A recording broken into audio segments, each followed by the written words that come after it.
What's up, beautiful people? Welcome back to my channel. Today, I bring you another exciting video, and this time it's Nordic ground forces, the silent revolution in Europe's north. And by north, they mean Sweden, Finland, Denmark, and Norway. Yeah, I'm super excited and ready to dive into the silent revolution. You guys, let's dive in. In my last few episodes, we discussed how the Nordic Navy is expanding, followed by how the Nordic Air Force will be one of the most potent air forces in Europe. Time has come to discuss the branch of the military where I spent most of my life, the army. The Nordic countries, Denmark, Finland, Norway, and Sweden, are undergoing significant changes in their land forces. The evolving security landscape has pushed these nations to bolster their ground troops, modernize equipment, and enhance regional cooperation. In today's video, we'll dive into each nation's land forces, exploring the new tanks, artillery systems, and armored vehicles being added to their ranks. We'll also look at the new role Finland is set to play as the command hub for Nordic land force coordination. Let's get started. The Nordic countries have traditionally focused on peacekeeping and home defense, but recent global events have shifted their priorities, prompting them to expand and upgrade their land forces. This includes the acquisition of modern tanks, artillery, and other ground assets to prepare for any potential regional threats. We're going to start by looking at what the Nordic nations are doing in the artillery department. And in that regard, I'll start with Sweden. Sweden currently operates 26 Archer artillery systems and have placed an order for an additional 48 systems. When we look at the overall success of the Archer in Ukraine, there is no wonder why Sweden has gone for such an upgrade to the inventory of their homemade system. Furthermore, there is noise going around that Sweden is also seriously considering acquiring the 𝐋𝐈𝐊𝐄 𝐒𝐂𝐑𝐈𝐁 system from South Korea to fill the inventory of its up-and-coming rocket artillery regiment. All in all, Sweden will go from only 2 army units of artillery to 8 in total, a staggering increase of 300%. Finland, which holds Europe's largest artillery reserve, has already incorporated the K9 Thunder into its arsenal, alongside a substantial lineup of domestically produced towed howitzers and M270 GMLRS systems. Unlike other Nordic countries, Finland doesn't face the same urgency to expand its artillery capabilities, but it has signaled plans to acquire an additional 20 self-propelled systems, specifically for mobile coastal defense. Speculation suggests this could involve the Archer or 𝐒𝐒𝐿 systems, though I anticipate that Finland may pursue its own Patria self-propelled gun, currently in development. While details on this new gun are limited, Finland's expertise in artillery and 𝐒𝐿's reliable truck platform suggest this artillery piece could rival the Archer, establishing itself among the top self-propelled guns on the market. Norway. Wow, impressive modernization by Sweden and Finland. Wow, this is really impressive. These guys are getting ready, like they are not taking any chances. They are always prepared. Like, it's so impressive. Wow. Like Finland, currently operates the K9 Thunder and received its last pieces this year, bringing its total up to 28. Like Sweden, Norway is currently considering several different GMLRS systems and will likely pick one by 2027. My bet is that they will go for the aforementioned 𝐋𝐈𝐿𝐿, as the South Koreans can deliver much quicker than anyone else, and because Norway already has South Korean SPGs in their arsenal. Denmark recently donated its entire 𝐒𝐒𝐿 artillery fleet to Ukraine, demonstrating strong support but leaving a gap in its own defense capabilities. To replace the 𝐒𝐒𝐿, Denmark opted for the Israeli Pulse and Atmos systems. However, delivery delays for the new systems have sparked concern within the Danish government, with some officials now regretting the switch. The 𝐒𝐒𝐿 had proven reliable for Denmark's needs, and there are growing doubts about whether the new systems can meet Denmark's operational requirements in the same way. The new Israeli systems will take as long as over a year to integrate, while in example a NATO system like the Archer or PCH 2000 would only take a few months. That said, I don't doubt the quality of the Atmos and Pulse, though there seems to have been quite a lot of controversy around the acquisition process in the Danish Department of Defense. In my humble opinion, Denmark has 2 neighbors who are known for making incredible systems in Sweden and Germany that would plug seamlessly into their defense network, so I'm not too sure if we've heard the last of the Danish artillery saga. Apart from artillery, Tanks are likely the category of the land armies in the Nordics that are getting the biggest boost. Sweden will take its already capable stridsvagn 122 and upgrade them to the 123 variant. These will get an upgraded gun, new optics, completely new electronics, active armor, night sights, electronic warfare modules, and much more. To start, Sweden will upgrade 44 of its 122s to the new model, while the rest of the older fleet will get smaller upgrades. Not wanting to be any worse than their neighbor Sweden, Norway is taking delivery of 54 totally new Leopard 2A8, which is scheduled to be delivered from the start of 2026. This new Norwegian Leopard 2 version is supposedly the most advanced of them all, with active trophy drone countermeasures, a 3-layered reactive armor system, integrated remote turret systems, and inertial and GPS navigation.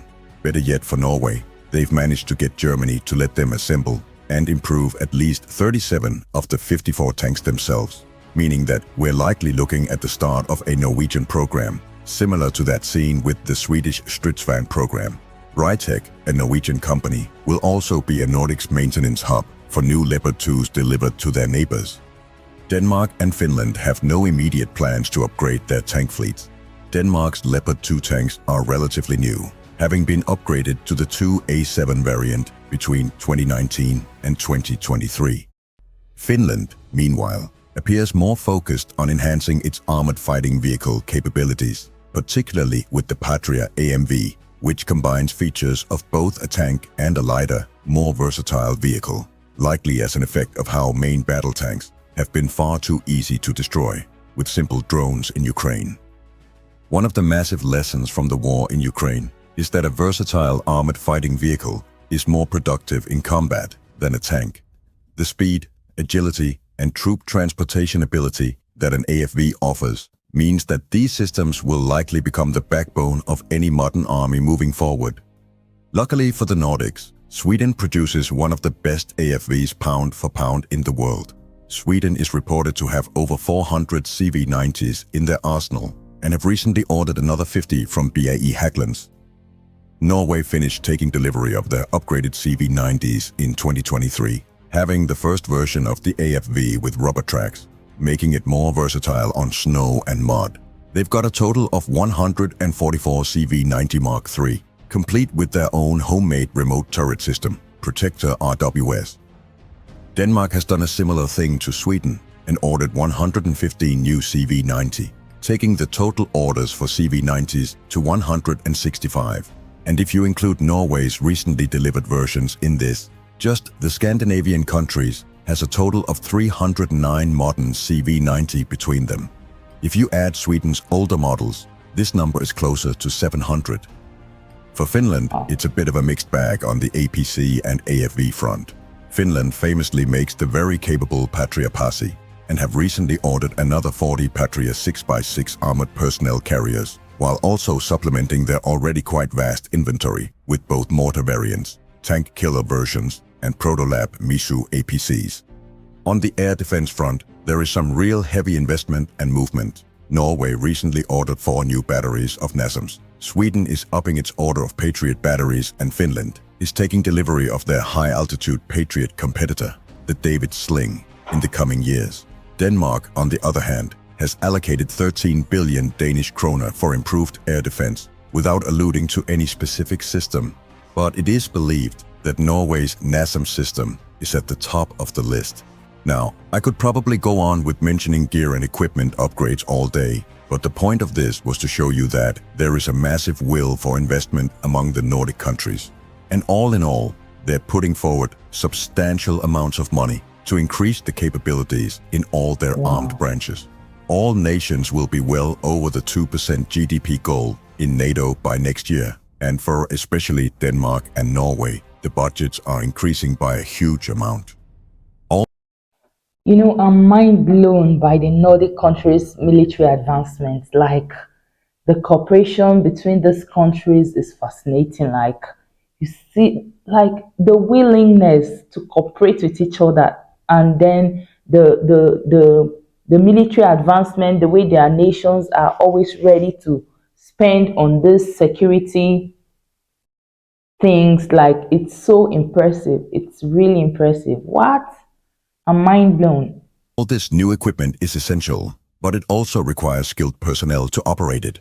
So let's take a look at how the Nordic countries are increasing their personnel to meet these growing demands. 5 months ago, I did a total overview of the Nordic land armies. And as you can see by the personnel totals back then, there was around 43,000 active personnel across all 4 nations. Moving on to 2030, let's see what the totals are set to be by using the newly unveiled plans and budget increases from all 4 nations. I've put 2030 because I expect that it'll take some years to form the new companies and units, though in some cases, these positions should be filled by 2026. Denmark is set to increase the personnel of its army by an undisclosed amount. It will reinforce and recruit for its infamous 1st Brigade to a full NATO heavy battalion size of 6,000 men. And the light infantry battalion is getting reinforced with armored vehicles. Denmark is also adding several anti-air units when their systems arrive. So all in all, I expect an increase of something along the lines of 5,000 active personnel. Yearly conscription will increase to 7,500. And as a result of a larger army comes a bigger reserve pool. Very large. 5 years of a bigger army should increase the pool of reserves by about 3,000 a year. The Home Guard will likely remain more or less the same. Sweden has the largest population pool out of the 4 Nordic nations and are planning to expand its armed forces by 27,000. And when you look at how the current personnel is spread across the 3 branches of military, the army should get something along the lines of 15 to 20,000 of those. I expect that the active personnel in Sweden will increase the most out of the 4, as they also had the lowest amount of active soldiers per capita in 2023. Considering the army should have around 17,000 personnel to allocate, there should be an increase of something like 10,000 active soldiers. By 2030, Sweden expects to have 10,000 yearly conscripts, and at least 70% of those will be conscripted to the army. As with Denmark, with a bigger army comes a bigger reserve. Considering that the army is increasing by over 100%, the active reserve should also increase by that amount after 5 years of heavy recruitment. 20,000 is likely too low, but it's better to be realistic. The Home Guard will likely stay more or less the same, though its officer corps is likely to grow due to the increase in army reserves. Norway is working heavily on both its Air Force and Navy, and will see a massive increase in personnel in these sectors. However, they are also increasing their army by a decent amount, with a big focus on a Finnish-style system of active reserve battalions. As a whole, the Norwegian defense is increasing their active standing military by around 5,000 soldiers, and it is estimated that around 3,000 of these will go to the army. That may not sound like much, but it is in the active reserve where Norway will do its heaviest investment. Yearly conscription will increase by around 4,000 for the Norwegian army, and with the plans for a whole new battalion-level reserve unit to be stationed in the south of Norway, the active reserve from Norway will likely increase by around 12,000 personnel. Norway is also increasing its Home Guard by around 5,000 soldiers. Finland has one of the largest armies in Europe and is not making any large changes to their personnel, apart from more soldiers likely being stationed at forward presence bases along Russia's borders with NATO in Europe. But as these numbers show, Finland really does not need to increase its personnel. To summarize, as we can see, the active personnel in the Nordic armies will increase by around 40% by 2030, with growth also present in all other categories. To compare it with some other European nations, we can see that the Nordics are starting to become a bit of a powerhouse when it comes to active and conscripted personnel. Most European states do not have a Home Guard and reserve system like the Nordics. So all in all, these figures show that the Nordics are taking their responsibilities very seriously. Now, let's move on to how this million-strong army will be working as a unit under the NORDEFCO and NATO banners. One of the strongest aspects of the Nordic military expansion is the growing emphasis on combined land training exercises, which prepare their ground forces for joint operations. Given the unique climate and terrain of the Nordic region, these countries have long prepared their forces for extreme conditions. However, recent large-scale exercises have taken this training to a new level. Exercises like Arctic Challenge and Cold Response bring thousands of troops together across the region, simulating realistic combat scenarios that involve ground forces working in various terrains. These drills allow Nordic land forces to practice coordinated defense and improve their tactical interoperability. By focusing on cross-border exercises, the Nordic ground forces are better prepared for joint operations across a range of environments, be it forests, mountainous regions, or Arctic conditions. These exercises are crucial for building trust, refining joint tactics, and ensuring all forces operate effectively together. With Yeah. Finland's recent NATO membership, a strategic shift is taking place in the Nordic defense structure. Positioned close to Russia, Finland's extensive experience with rapid mobilization and border defense makes it an ideal location for a Nordic command center for land operations. Once operational, this command center will allow for streamlined coordination between Nordic ground forces, enhancing response times and decision-making for joint operations. The center will act as a hub for strategic planning and operational guidance, enabling the Nordic countries to present a unified front against potential threats. Its location is still up for debate, but it seems likely that it'll be based within the area where Norway, Sweden, and Finland shares a border. So, you may ask, why on earth is this Nordic cooperation on land defense important on a global scale? The Nordic countries are strategically located near Russia and the Arctic, an area of growing military and economic interest. By combining their ground forces and training extensively for various terrains, these countries create a significant defensive line, securing Europe's northern flank and contributing to NATO's collective security framework. In summary, the Nordic countries are undergoing a transformation in their land forces, expanding personnel, modernizing equipment, enhancing joint training, and establishing Finland as the command hub for regional ground operations. As they prepare for an uncertain future, the Nordic countries demonstrate unity and resilience, setting a new benchmark for regional cooperation and readiness in Europe.